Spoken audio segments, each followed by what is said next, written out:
جی السلام علیکم ورحمۃ اللہ وبرکاتہ ناظرین کرام، ایک انتہائی افسوسناک خبر آپ کی طرف شیئر کرتے چلیں۔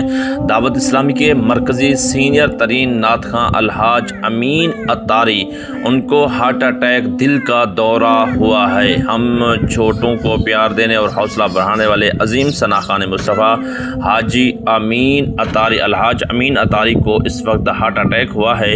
تو دوستو، دعا صحت کی التماس اللہ کریم اپنے پیارے بندے کو کامل صحت عاجلہ کاملہ عطا فرمائے، ان کو جلد صحت یاب کرے اور درازی عمر بالخیر عطا فرمائے، آمین ثم آمین۔ تو دوستو آئیے ہم سب مل کر ان کی صحت یابی کے لیے دعا کرتے ہیں۔ اس وقت ایک انتہائی افسوسناک جناب خبر موصول ہوئی ہے کہ دعوت اسلامی کے مرکزی سینئر ترین نعت خواں، جو کہ جناب مدنی چینل پر بھی بڑی خوبصورت انداز کے ساتھ نعتیں سناتے تھے، گنگناتے تھے اور ان کی ثناخوانی ایک مرتبہ پوری دنیا میں مشہور تھی۔ تو اس وقت ایک انتہائی افسوسناک جناب ان کے بارے میں خبر آئی ہے کہ دعوت اسلامی کے مرکزی سینئر ترین نعت خواں الحاج امین اتاری کو اس وقت ہارٹ اٹیک یعنی دل کا دورہ ہوا ہے اور اس وقت ہسپتال کے اندر ایڈمٹ ہیں، اور جس کی وجہ سے ان کی صحت کے بارے میں بتایا جا رہا ہے کہ ابھی تک جناب ان کی ہارٹ اٹیک کی وجہ سے صحت کافی بہتر نہیں ہوئی ہے۔ تو آپ سب دعا کریں کہ اللہ تعالیٰ الحاج امین اتاری صاحب کو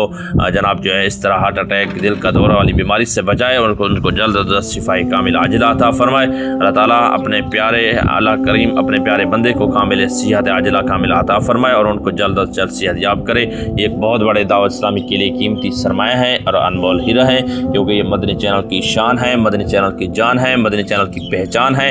الحاج امین اتاری جو کہ جناب نعت پڑھتے ہیں تو ایک مرتبہ کانوں میں رس گھول دیتے ہیں۔ آج جناب الحاج امین اتاری صاحب کو ہارٹ اٹیک یعنی دل کا دورہ ہوا ہے، اس وقت ہسپتال کے اندر ایڈمٹ ہیں۔ یہ صبح صبح جناب ایک بہت بری خبر موصول ہوئی ہے۔ تو ناظرین جتنے بھی دیکھنے والے ہیں، دعوت اسلامی سے محبت کرنے والے ہیں، تو آپ سب نے جناب ان کے لیے خصوصی طور پر دعا کرنا ہے۔ تو اللہ تعالیٰ الحاج امین اتاری صاحب کو جلد از جلد شفاء کامل عاجلہ عطا فرمائے۔ ویڈیو دیکھنے کا بہت شکریہ۔ اپنے میزبان محمد جنید کو دیجیے اجازت، پھر ملیں گے کسی اچھے ویڈیو کے ساتھ۔ اللہ نگہبان۔